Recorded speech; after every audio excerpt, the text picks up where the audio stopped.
Hey folks, it's Ray with Taste Radio. Right now I'm honored to be sitting down with Mark Livings, who is the co-founder and CEO of Lyre Spirit Company. Mark, so great to see you. Hello from Amsterdam. It's great to be calling into the US. Yeah, how'd you end up in Amsterdam? You're Australian. I think most people would recognize that from your voice. Yeah, most people tend to pick that up quite quickly. It's a long story. Involves a pandemic, a whirlwind romance, and that didn't work out. But my time here in Amsterdam, well, Amsterdam and I did work out, so I'm still here. So really, really enjoying it, and it's an absolutely brilliant city to base yourself from as a founder. You've got access to the UK, all of Europe. United States is a short flight away, but so is the Middle East and North Africa and other parts of the world. So it's a really beautiful central part of the world to be, overseeing operations from. Yeah. How's the non-alcoholic spirit scene in Amsterdam? The same as it is in the rest of the world. It's in massive growth. It's being rapidly adopted. And we're seeing some really, really cool stuff coming out of not only, some of the city's best mixologists, but it's also now starting to appear in, bottle shops or offies if you're from the UK, or supermarkets. And what's really interesting, one of the trends that we're seeing that's not only in the United States, very visibly with players like Boisson or Free Spirit, we're seeing alcohol-free bottle shops appear all around the world. And there's one here in the Netherlands called Nix and Nix. There's 2 stores, and I believe they've got a third planned to open within the next couple of months as well. So the alcohol-free category is alive and well here, and being very much enjoyed by the Dutch public. It is pretty impressive that we're seeing the growth that we're seeing in this space. I actually just saw a statistic that was reported on by a company called Insight Ace that said the low and no alcohol beverage market is expected to be worth $68.9 billion in 2030 and growing at a compound annual growth rate of 14% between now and 2030, which is pretty amazing. If someone had told me that this segment would be as big as it is expected to be when you guys launched Lyres, I would have been pretty skeptical. What did you guys see as the opportunity in this space? Because you are essentially the leading player at this point in no alcohol spirits. I mean, what was it that really piqued your interest and thought that this could be a viable business? Yeah, it's an interesting story, and I guess there's 2 parts to that question. Is why is this market now being triangulated by the authorities? It's so big, and what led to us kicking it off. So I've got a marketing and advertising background, and some of my clients over the course of the last 15 years have been some of the biggest beverage companies in the world. Think Diageo, Pernod Ricard, Coca-Cola, etc. And I remember sitting down, it was 2015, we're doing some strategy work, and there was a chart that I was looking at, and it was Australians' relationship with ethanol. So it removed all of the trend, all of the seasonality, and looked at simple units of alcohol per capita in Australia. And they charted it over 10 years. And what stuck out to me is that it was not only declining, but the decline was accelerating. So it was a classic reverse hockey stick that I was looking at with regards to alcohol consumption. So that was the first moment that it got me thinking. Non-alcoholic beer was starting to make moves, and I thought there could be a great opportunity here for someone to do a range of non-alcoholic spirits. So launching it, we thought that we would, grab, super performance people, the health nuts, the pregnant, and the religiously abstinent, and, people that were intentionally sober for other reasons. But one thing really changed, and this was about 2020 for us. We realized that there was a tsunami of people adopting the category that didn't fall into those buckets. It was everyday people, and it seemed to transcend income strata, it seemed to transcend geography, and it seemed to transcend culture. And what we worked out was happening is people are using the adult non-alcoholic beverage categories, or non-alcoholic beer, wine, and spirits. They're using it to moderate alcohol consumption rather than replace alcohol consumption. And that's where that massive growth is coming from. The statistic around spirits, that statistic that you quoted actually includes beer. It's growing significantly slower, but still in monstrous growth for a CPG category. Spirits are actually growing in places like the United States around the 80% mark year on year. So it's Wow. pretty extraordinary growth at the moment. And look, it's our conviction that the non-alcoholic beer, wine, and spirits market will outgrow traditional in all categories for at least the next 20 to 30 years. We believe this is a fundamental and permanent change to humanity's relationship with alcohol, and producers that are making products in front of the trend and building brands now while people explore, discover, and adopt are going to set themselves up for some great success in the long term. These are bold statements you're making. That it seems like these are not just trends that we're seeing. These are monumental shifts in how people consume beverages. And I think it speaks to the fact that you're attacking this opportunity at a global scale. You're in 73 markets. At least you told me the last time we spoke, you're in 73. You might be in 74 at this point. But I mean, that's a lot to undertake. That is a huge, ambitious plan. Why is it so important for Lyres to be in so many markets at this point? Yeah, and your stat there is a little out of date as well. We just signed a Caribbean distributor, Monarch. Shout out to the guys if you're listening. They've given us an incremental 41 countries. So lots of little islands with their own flag, of course, in their distribution catchment. But yeah, well over 100 markets. And yeah, Lyres has achieved that in 3 and a bit years.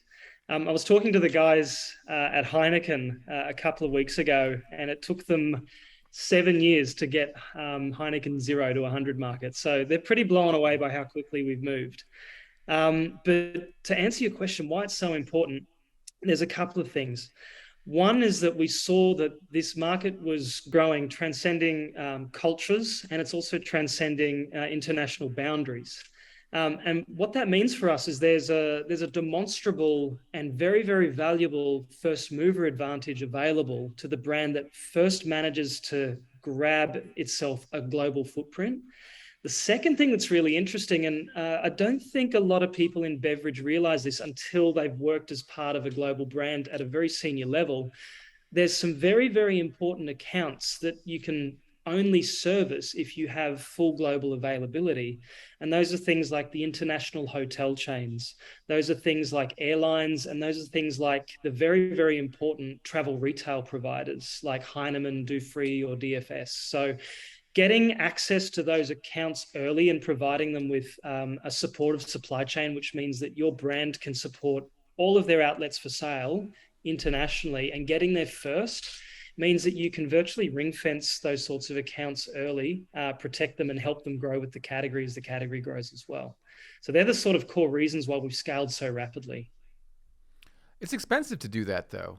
And it takes a lot of people to help you to get to those markets and stay in those markets. I mean, getting on shelf is one thing. Supporting the product and supporting the brand is a whole other thing. I was speaking to some entrepreneurs about a month ago, and they expressed that getting on shelf is just one part. Your job starts after the product is on shelf. So what is it that you're doing? I mean, we talked about sort of a blitz scaling strategy, is I think the way you described it. But how are you doing this from a funding standpoint? How are investors thinking about your plan and go-to-market strategy? Sure. So, look, I guess the seminal work on what you've just described is Blitz Scaling. It's a book, and it's basically the Silicon Valley business strategy for how to scale a startup and win a market.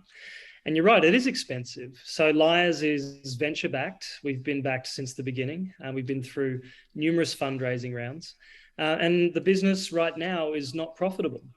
Now, that's no different to how a multinational beverage company would build and run a brand for 5 to 7 years before it started to create value for its shareholders and be cash generative. We're doing it outside of that structure, though, and we're doing it with a lot more speed. And we're doing it in a very, very unorthodox way. We believe we may be one of the first beverage businesses, or the first beverage business in the world, to adopt that playbook and show that it can work. So Lyres right now is only a few quarters away from profitability, and having a cash generative business less than 4 years old that has an international global footprint has always been the objective for us. So we've proven that it can work, and we believe that we might present an interesting blueprint to the rest of the beverage industry moving forward.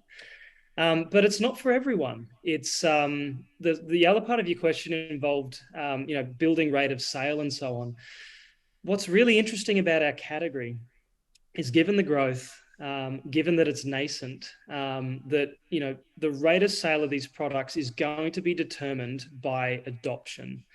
If you're competing in a crowded category, let's say we're launching yet another bourbon or yet another gin, you need to get that product moving versus its competitor set. And for the most part, Lyres doesn't have a competitor set. We certainly have competitive headwinds in places like the United States, the United Kingdom, and Australia. But for the most part, the rest of the world really belongs to us in a very, very meaningful way. So we are getting that rate of sale that founders would be looking for when they win a point of distribution, simply by default, given that we're the only option available at the moment. Now, will that change over the course of the next few years? Absolutely, it will. And it's one of our mantras as we move into 2023 is no dusty bottles, which is, of course, the telltale sign at retail or on the back of a bar that the product is not moving. So for us, we're shifting gears now from focusing on scope to focusing on that rate of sale and making sure that the things that the very astute founders that you were talking to before, our brand is also achieving. So we'll fundamentally change parts of our marketing strategy, and we'll fundamentally change how we engage with both distributors and the trade, and how we engage with consumers to make sure that they're asking for our brand by name as they walk into an establishment, or look for it as they walk into a supermarket or a liquor store. A first mover advantage implies that you were the first on the market, but obviously Lyres was not the first non-alcoholic spirit to come to market. I think Seedlip probably has that title. But when I think about what Lyres is doing, you're almost making it synonymous with the category in so many different markets. In the competitive markets that you talked about in the United States, UK, and Australia, what's that plan like? I mean, how are you trying to be top of mind, the first name, the first brand that comes out of someone's mouth when they do talk about non-alcoholic spirits? Yeah, good question. And hats off, of course, to the Seedlip team that really sort of made a step change in the category. Non-alcoholic spirits have been around since about the 70s, we can find. There's a very famous Australian brand called Clayton's that everyone used to drink. I think it's owned by a Jamaican distillery, the brand at the moment. It's a point of curiosity there. But there's definitely a difference between first mover and first scaler. And at Lyres, we are looking to capitalize on the first scaler advantage. Or I guess one of the ways that I've heard it put is first wins until better appears, and then better wins. So that's what we're doing. And we consider ourselves, I guess, a generation 2 non-alcoholic spirit. The first generation of products were hydrosols, technically, so spirits distilled using water vapor. And they were fairly insipid and very botanical focused products, but they were marketed in a sophisticated way, presented themselves in an elegant and elevated way, and it captured the imagination of the public.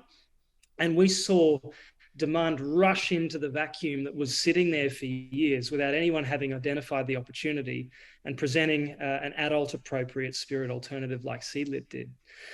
We brought to market something very, very different and a very different proposition. So for us, we have always focused on creating analogs of existing spirits rather than a novel flavor profile. And the reason for that is I had a conviction that this would be the larger part of the market. And I figured it would look something like beer at maturity. And I knew the beer market really well. 70% of all beer sold is mainstream lagers. US leads the way in craft, and it's around 20% penetration, if I'm not mistaken. Most other countries between 10 and 15, and some even lower. And I think that's where products like Seedlip and other botanical or novel products belong. They'll command at maturity anywhere from 10 to 20% of the category. And I believe the vast majority of the category is going to belong to analogs. And the reason for that is people are wanting a frictionless interchange between a drink that they've already known and fallen in love with, They just want it now in a sinless way or a sans alcohol way.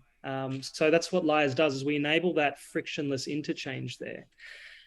So for me, I've always been had high conviction that that was the market that we wanted to chase.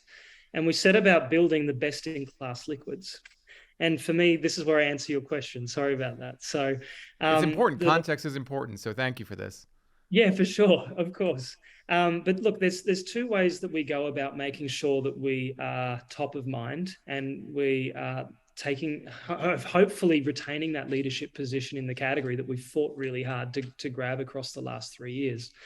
And liquid leadership is one of them. And we are investing and reinvesting and continuing to innovate with regards to our range of products. The second is credibility. So Lyres has entered virtually every competition of any repute that we could get our product into. We lobbied hard in the beginning for international wine and spirits competitions to create a non-alcoholic spirits category so we could compete alongside our peers and lift the awareness of the category. And early on, we were very cheeky. We were entering our non-alcoholic spirits alongside alcohol-containing spirits where we couldn't get a category created for ourselves as well. So we've sort of done everything. And having the title of the most awarded range of non-alcoholic spirits in the world has been super helpful. But the one that I'm most proud of was actually given to this, and I'm holding up our Lyres Italian Orange. So this is our riff on a Roman style bitters. I guess most visibly Campari is part of that category, but there's multiple bitters in that space. And we picked up the Spirited Award for Best New Spirit globally at the Tales of the Cocktail Foundation Awards this year in July. And that one's really important. So one, that's the Academy Awards of Booze. That was great. The second thing, we're the only non-alcoholic product to ever receive that award. And the third thing, and most importantly, it's 200 plus influential bartenders that are career mixologists that vote on that award every year. And to have it sort of bestowed on us by our peers in mixology, that's a real watershed moment for us to go, hey, that's where the non-alcoholic spirits category has arrived. People are now taking notice of it. It's no longer got a question mark over it going, hey, is this thing a thing? Yes, this thing is a thing. And for us, it's leveraging superiority in our liquids. It's leveraging those awards. And it's, of course, pushing enormous amounts of our marketing budget into education and training and helping the trade understand what is the opportunity that non-alcoholic spirits present. How do you use them and get, optimum results from the product? And really, really importantly, and this is true for both retailers and beverage alcohol operators in the on-trade, is what is the profit opportunity that adoption of this category represents to your venue or group? And we've been showing them for the last 3 years that, hey, don't sell that, person who comes through the door a Diet Coke or a San Pellegrino. Let's get them into something sophisticated and elevated. Let's give them the Leonardo DiCaprio holding a martini moment without alcohol if they want a beverage without alcohol in your beautiful venue. And that's something that we've been investing so heavily in. And I think because we've done the hard work with educating the trade, because we've taken the time to go to the bars or to the supermarkets or to the beverage groups, show them the range, help them with menu development, that's really cemented our brand as top of mind with the trade. And that is always the first step to building that brand that consumers love. For a spirits brand, undeniably, it's almost always built in the on-trade, and it's bartender or service person recommendation that is inevitably a person's first experience with the brand. And we are trying to win, and we're trying now to keep that referral moment, that first experience with the brand, that people, if they're curious about the category, come into with a single drink purchase in the on-trade. So that's how we're doing it for now. And that may change in the future as the category matures. Marketing strategies need to adapt. There's certainly a case to be made for, a celebrity endorsement or a celebrity alignment. We've seen the power that has with other spirits brands. So it's something that we're considering with Lyres, and it's something that we'll continue to monitor as the category matures. Our strategies are going to change. What you were talking about with communicating Lyres as a brand, as a product line to bartenders is value. What is the additive, what is the incremental value we can bring to your restaurants, your organizations? And what you described makes a ton of sense.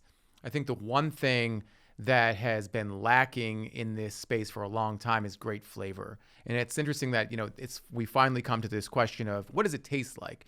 And, I think you alluded to it because you've won some awards. You've won that big Tales of the Cocktail Award, which sort of validates the fact that you do have great liquid. But there's still a stigma. And there's still a stigma, and there had been for a long time with non-alcoholic beer. Does this taste good? Does this taste even close to what I expected to taste like?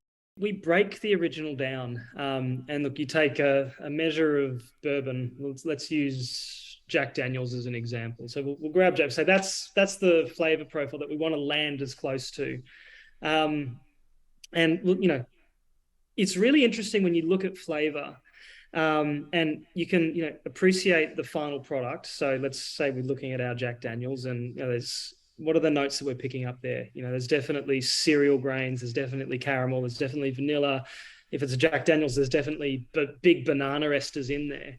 But what's really interesting is, you keep diluting it, and 1% all the way through to 99% dilution. And what you find is that there's flavors behind the obvious ones. And the way I like to refer to it is it's like a Mozart piano concerto. The piano is playing the beautiful solo out the front, and they're all the things that people identify, and they can nose them and they can taste them. You've got the string section, you've got the woodwinds, providing beautiful texture and context to the drink and it's not immediately apparent at the beginning. So if we're making something like a gin, it would be very simple to go, let's just grab a bunch of juniper and coriander and other bits and pieces. But when you really, really break a gin down, you find through, the fermentation process, there's other more subtle notes in there. And that's what we sought to do with Lyres, is to recreate not only those top notes and the things that are immediately apparent, but what are the things behind them that somehow work as part of a symphony to create it? And that's how we've landed, I think, with our brand far closer to the bullseye than what we consider most of the other brands that are attempting to do what we do. And then how do we get those flavors is the next logical question. We do use distillation, and we do use ethanolic distillation to create part of our flavor profile. But one thing we worked out really, really early on is if you exclusively use ethanolic distillation and then de-alcoholize to create your non-alcoholic spirit, you inevitably end up with an inferior result in the glass. So we worked out that was needed, but we also needed to augment it. So Lyres uses essences, which are water-soluble flavors and perfumes. We use extracts, which are fat-soluble flavors and perfumes. And we've got access to the world's leading nano-emulsion technology. So incredibly tiny, tiny droplets of fat that contain enormous payloads of flavor and perfume. And then, of course, we have our distillates. And Lyres has something that's really unique. We have a proprietary de-alcoholization process in order to bring the distillate ethanol content down post-distillation to the lowest level seen in the industry. And what that gives us is a couple of things.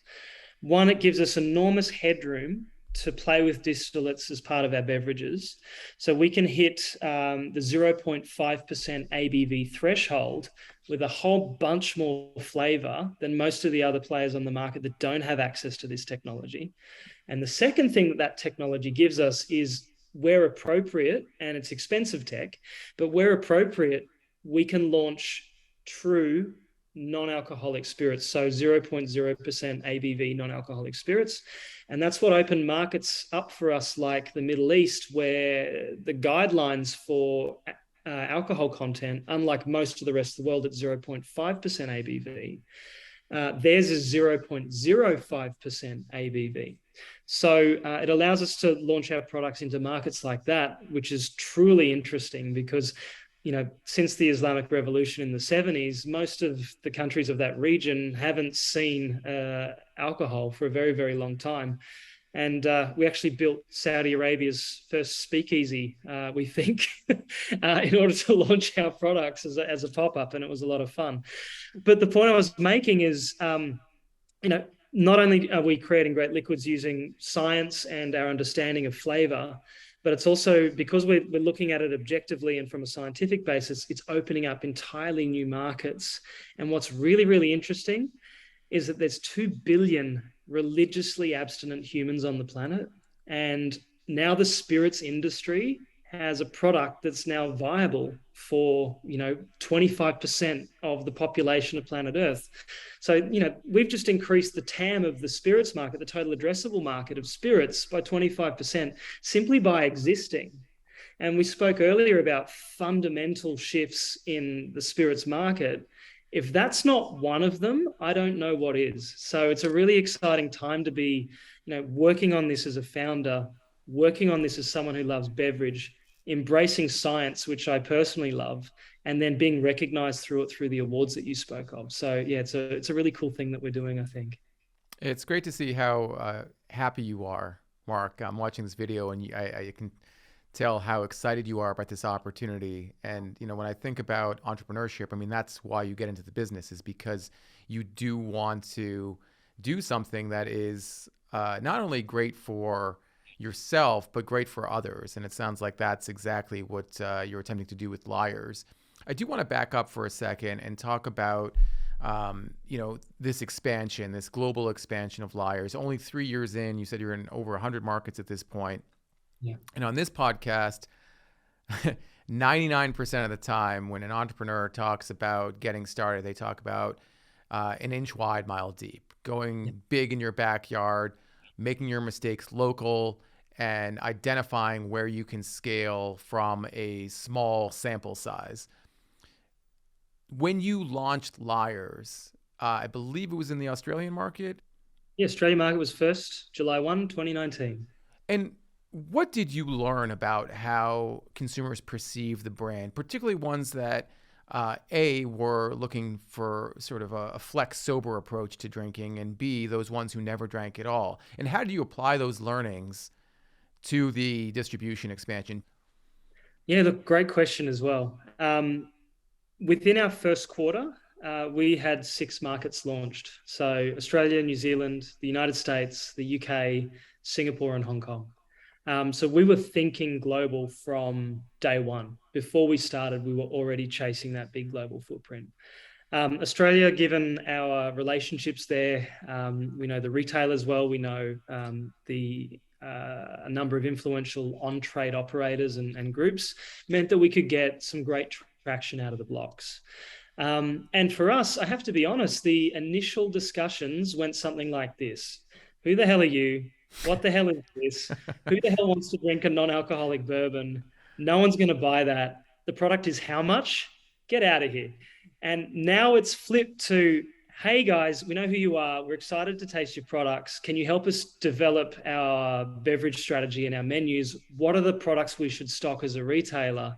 And when can someone come and see us?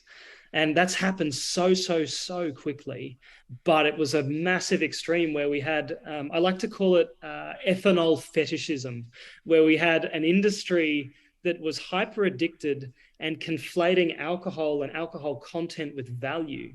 And I think that there's been a fundamental shift now, not only on the trade side of the equation, but in the consumer, is that flavor is king and experience is king. And people want non-alcoholic beverages in the on-trade environment or at home when they're undertaking at-home mixology that are elevated, that help them feel like they're having a moment. It's not enough to crack a bottle of kombucha or make a green tea or, put some soda water out of your soda stream and pour it into a glass. There's no ritual there. There's no moment. And that's what I think our category and categories adjacent to us, like non-alcoholic beer, that's the refreshment moment. That's a getting together with your buddies moment. That's a post-sport moment. You can still have all of those moments of human connection without the alcohol. And that's what I think that we deliver as a category. And that's the story that we were taking out there, going, hey, Mr. or Mrs. or Ms. Hospitality provider, or Mr. or Mrs. or Ms. supermarket provider, people coming through your doors of your bar or your restaurant, you got into this space to be hospitable. You wanted to look after people. And now when somebody asks you what your non-alcoholic options are for cocktails, or your non-alcoholic options are for mixed drinks, or your non-alcoholic options for beers are, and you have some sneering bartender with no neck attached directly to their shoulders going, what the hell are you even doing in? That moment has now gone. And there's still, still some holdouts. There's still a few people and there's still a few markets that are still clinging to that conflation. But when we started articulating our offering, not just, hey, here's a nice product, but hey, you can deliver a better experience for your patrons. You can deliver a better experience for your shoppers. And there's money in it for you. They will pay you more to be there, and they will have a better time coming into your venue or into your store. That's the story that we went out with, and that's the fundamental change that we like to think, alongside our industry peers, have been really pushing and precipitating into now this not only mass acceptance of the category, but also now this mass excitement about the category. And all of a sudden, mixologists had a rough pandemic, couldn't really flex their muscles during lockdowns. They're now back, and the world of possibilities for non-alcoholic mixology are incredible. And we're starting to see some of the best flavor wizards in the world go, how do I create something amazing for that big chunk of patrons that's in massive growth when they come through my door? How do I get them excited, and how do I give them a delightful and memorable experience in my venue? And non-alcoholic spirits are part of that toolkit that mixologists use if they're, some of the leading lights in the industry. But for an everyday venue as well, non-alcoholic spirits are like, bam, mixed with tonic, there you go. You've got something that helps you feel like you're part of what's going on here as well. So we've got roles to play in all aspects of the trade. And it's really, really exciting to see that moment of adoption has happened. And I feel right now, Ray, there's a moment of acceleration that's happening right now. So people who don't have it on their menus, people who aren't stocking it in their supermarkets, they're starting to feel like they're missing out on something. And it's not only profit, but it's also, retaining those people who want to come to those venues, ensuring you get a second or a third visit out of them as well. Yeah, that acceleration you see everywhere. It seems to be a big trend you see on social media is people drinking less, whether it be sober October, dry January, what have you. There's a lot of people adopting a flex sober or sober curious lifestyle. I think some of that, maybe a lot of it, has really come from a pull sort of part of the equation. Consumers are asking to drink less and looking for better for you non-alcoholic options. There's also a push part of that equation. I do see a lot of brands that are in the space saying, consider drinking less, consider great flavor without alcohol. How does the push part of that equation fit into your marketing strategy? You mentioned things like dry January, dry July in the Southern Hemisphere, October, there's Feb Fast, there's No Drink November. There's all these sorts of things appearing. And what's really interesting is people are committing to doing months without alcohol with higher and higher frequency. And I liken it to how we are changing how we move our bodies. So you're in the United States, you've got F45, you've got Orange Theory, you've got, your local gym or yoga class, and you've always got these, 8 to 12 week body transformation programs. And it's like, right, let us take over your life. You're eating this, you're not drinking, and you're turning up to the gym 4 or 5 times a week, and we're going to take your money. Thank you very much. Part of those programs almost inevitably includes no alcohol as part of the program. And people go, my skin's looking great. I'm feeling like I've got more energy. I'm looking better naked. I'm ready for summer. Let's roll. So people come into the category in a moment of discovery. And the moments of discovery for the most part is dry January or dry July. And then also when they undertake a fitness regime as dictated by one of the major fitness franchises. So that's their moment of discovery of the category, because they're not drinking. They still want to be social. They still want to connect with other humans. They still want to feel like a person. And there's a beverage at the center point of most moments of human connection that have any meaning. So that's where they discover the category. And more often than not, after they find the category during one of those moments, they adopt it into their repertoire and they keep coming back to it all through the year.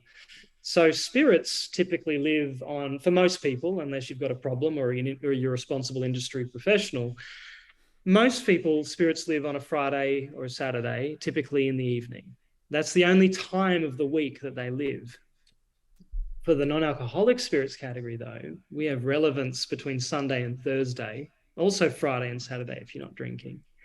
But we also have relevance earlier in the day as well. So we're expanding the occasions for the spirits market also. So here's your midweek drink if you want something elevated. But you can also have your 3 p.m. business meeting over a gin and tonic garnished with a slice of grapefruit and a sprig of rosemary with your colleague. And that can be perfectly fine in the afternoon. And it sounds like a delightful way to spend an hour with someone. So what we're seeing is those key recruitment moments transform into that expansion of spirit category relevance, and people continue to consume our product and products like Lyres alongside their traditional spirits when they're not abstaining temporarily because of one of those reasons as well. So it's been truly interesting behavior. But to really answer your question, those are the moments we lean into. Really activating dry January, dry July, and helping people if they want to take a month off. We write a program for that. We help them discover the joys of mixology whilst they're not drinking for a month as well. And it's been a really effective strategy to bring people not only into our brand, but into the category more broadly. You know, I think all this is happening sort of in parallel with the rise of ready to drink cocktails, canned cocktails, bottled cocktails. And, you know, I think the portability, the convenience of popping open a can is very attractive to a lot of consumers. I love to drink RTD spirits at home, even though I know how to make a cocktail, because it is super convenient. And I think that is another part of your business that's really interesting to me, are the canned cocktails that you've come out with. How do those play into the future of what you're doing, and how do sort of pre-mixed drinks fit into what your consumers are looking for? Yeah, again, always with the great questions, Ray. So, yeah, we've got 5 RTD canned cocktails that are carbonated. And you may find this interesting.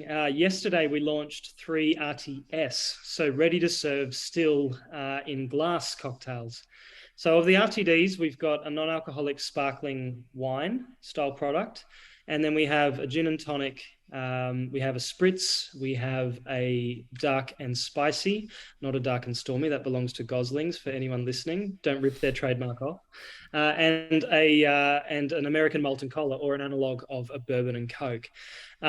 So they're available in most of the markets that we sell in. But what's super interesting is they account for roughly 25% of our global revenue mix, and it's climbing. So I think there's a confluence of 2 tailwinds here. So one is non-alcoholic or better for you or more mindful drinking, plus the rise of that convenience that people are looking for, coming together and really pushing the RTD part of our portfolio forward. So we see them as really important for a couple of reasons. One, not only to tap into that convenience moment and help people at home have a great experience if they're struggling with mixology or have no interest in learning to mix drinks.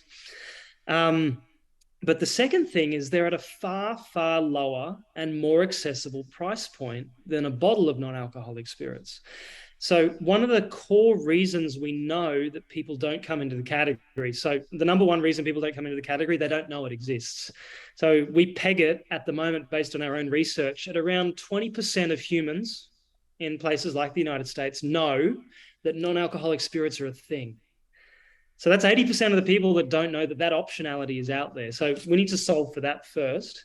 But the second thing is when they do have an awareness, they are interested in coming into the category. The reason they don't is they don't believe these products can taste good. So if you've got an RTD available at $1 or $1.50, it's a low risk proposition for a consumer to come into the category, try it. If they don't like it, they can say, right, non-alcoholic spirits, I thought I was right. They wouldn't taste great. That's fine. I won't buy them again, and I won't move into investing in a full bottle of spirits. But the RTDs for us serve as that, entry level moment, that gateway drug into the broader non-alcoholic spirits category. And they're serving a really, really useful part of our serving as a really useful part of our portfolio as a key recruitment mechanism to bring people into the Lyres brand and the non-alcoholic spirits category more generally.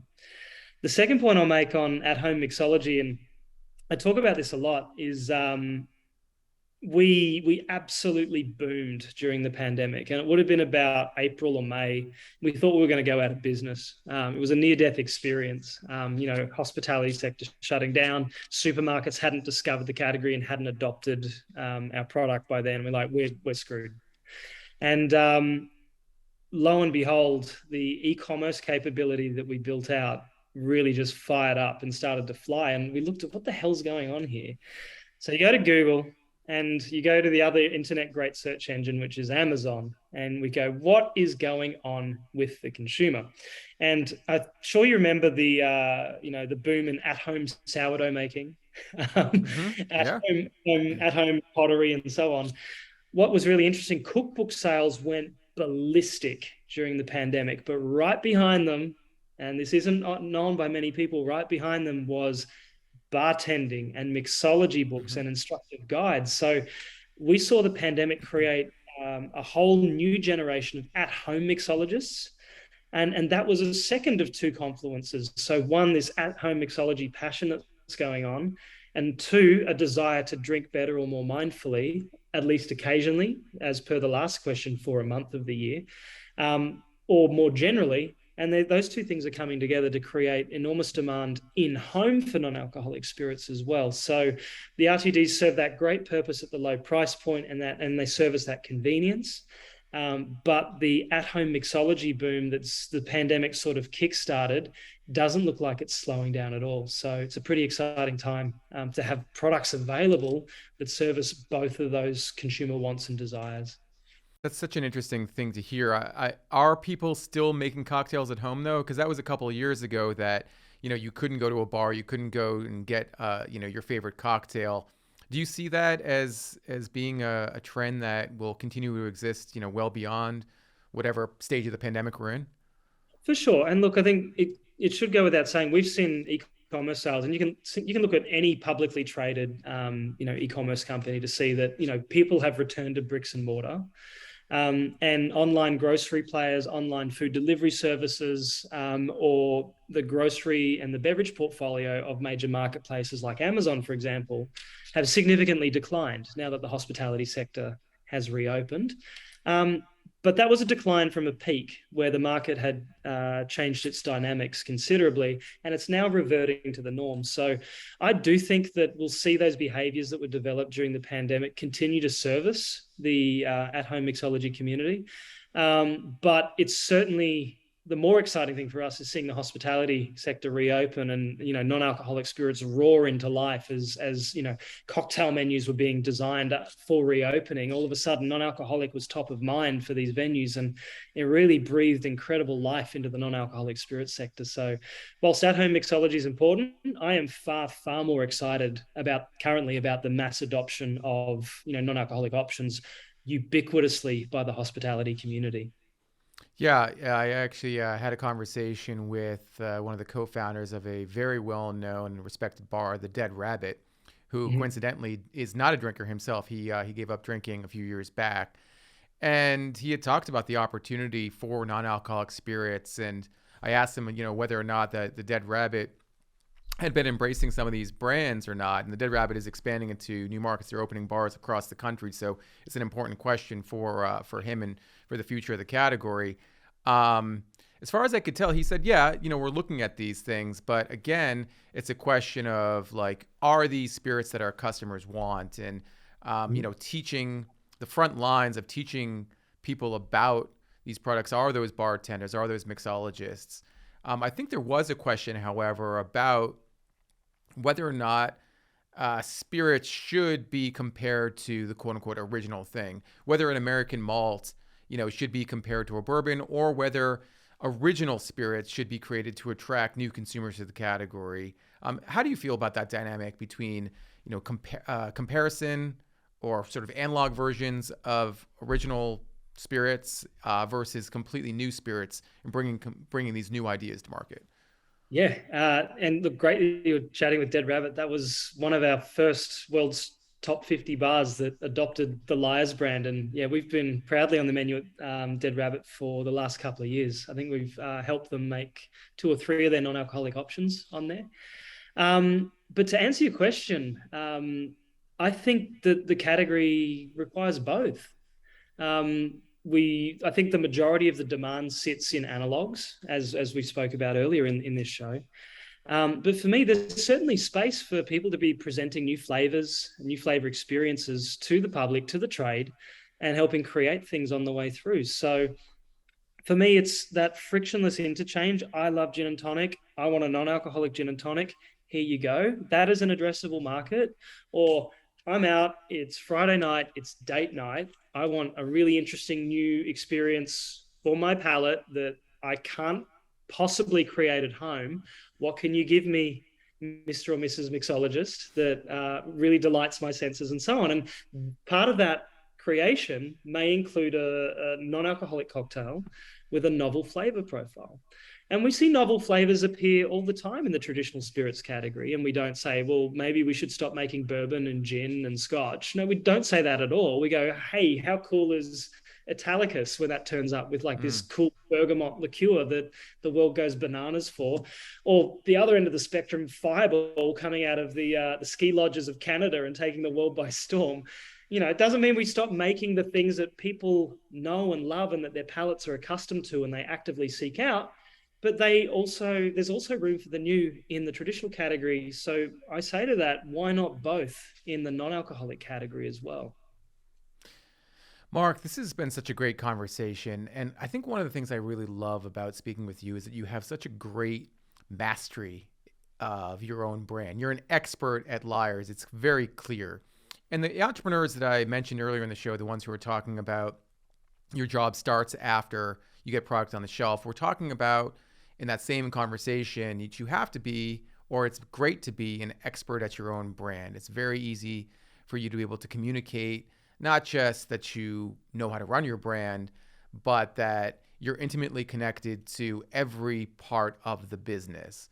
That is, I'm sure, challenging. Maybe I'm reaching here, but I would assume it's very challenging when you are growing so fast, when you're in so many markets, when you have so many employees, new and existing ones to manage. How are you handling all this? I mean, especially when, and I don't know if we talked about this, your company is entirely remote. Everyone works in different places. There's no central office. Yeah. We're an entirely virtual business and have been so since day one. So, that made us accidentally pandemic proof, which was great. We didn't have to change how we did business, how we worked. That was already baked into how Lyres was intending to be scaled. But to answer your question, how do I do it? The simple answer is, Ray, I don't. And thank you for the very kind words, but they belong to my team. And for any entrepreneur or aspiring entrepreneur out there listening, is the secret is you have to recruit amazing people. And I'm really blessed with an incredible team. And I was asked this the other day at a conference, how have we done what we've done? And it was a spirits conference, and the majority of attendees there were from the traditional spirit sector, and said, I stole your best people. Quite simply, I have the Navy SEALs of booze ready to kick ass and take names. And that has been the secret to Lyre's ability to scale at such an incredible rate across such an incredible breadth of geographies in a consistent way, in a high quality way. It's to do with the quality of our people. And there's characteristics that separate them. So they're typically highly autonomous and highly entrepreneurial. They're very, very good problem solvers. They have a breadth of experience. They're not, I've come from this silo in a giant multinational company. They have a breadth of experience and can work across all of the different functions of the business. And they've got that sort of I won't call it a killer instinct, but they've got that spark that you just sort of know, and it's intuitive that you go, this person belongs on Team Lyres. And I like to think we do things really, really differently from traditional players. Every single person that joins our business becomes a shareholder. We didn't develop that. That comes straight from Silicon Valley and straight from the Silicon Valley playbook, which we've adopted. But it helps every single member of the team feel ownership. And so they think every single moment of the time that they're sitting in their chair or they're out with their customers. How do I get this product moving? How do I win that incremental point of distribution? How do I make sure that production runs smoothly? Have I done the paperwork right to get it across, customs and the border? So all of those things where there's ownership and a huge amount of personal investment in the business that they work for, and a shared vision for changing the way the world drinks, which is exactly what we set out to do with Lyres.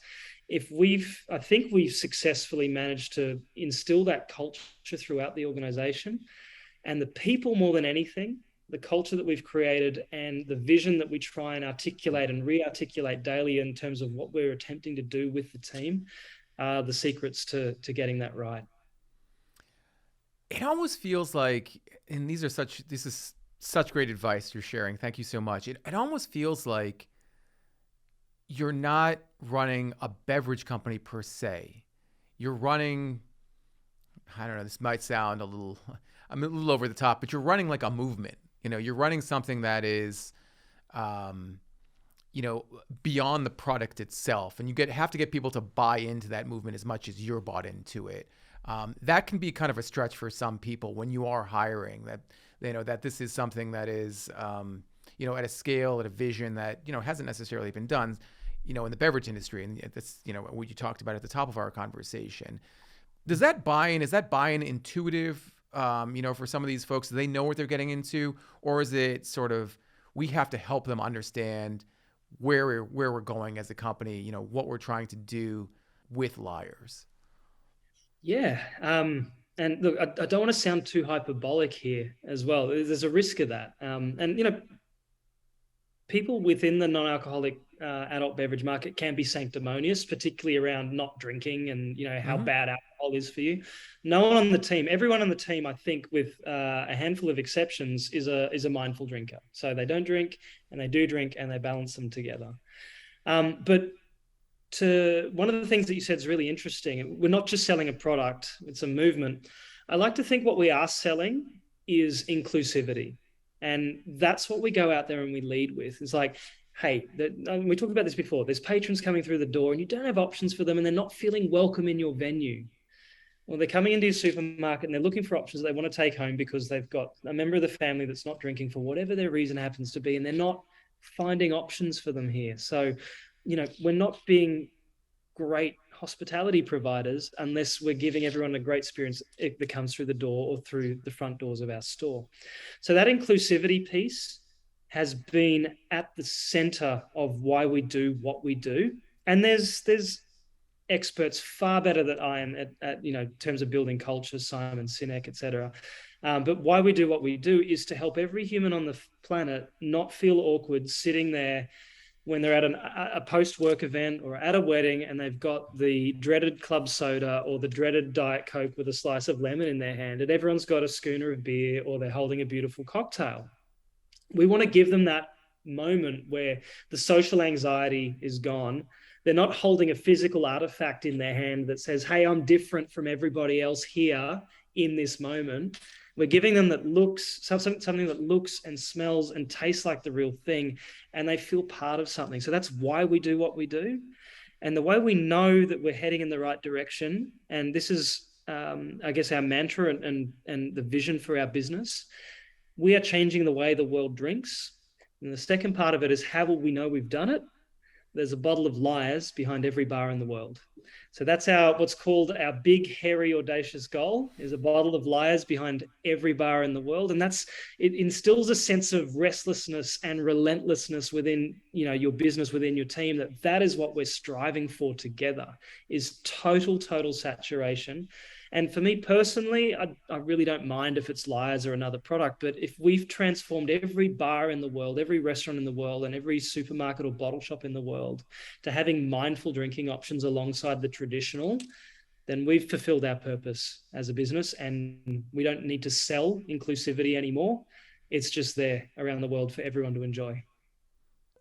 I took a look at my computer screen here, and I noticed that we've been speaking for over an hour, and I feel like we could be speaking for another couple hours because it's just brilliant what you're talking about. This opportunity and how you're executing against that opportunity, in a really thoughtful and ambitious way.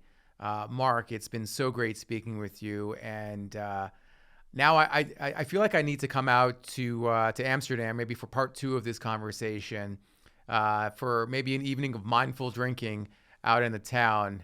Maybe we can make that happen soon.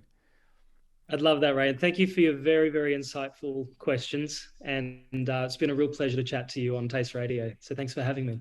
Thank you very much.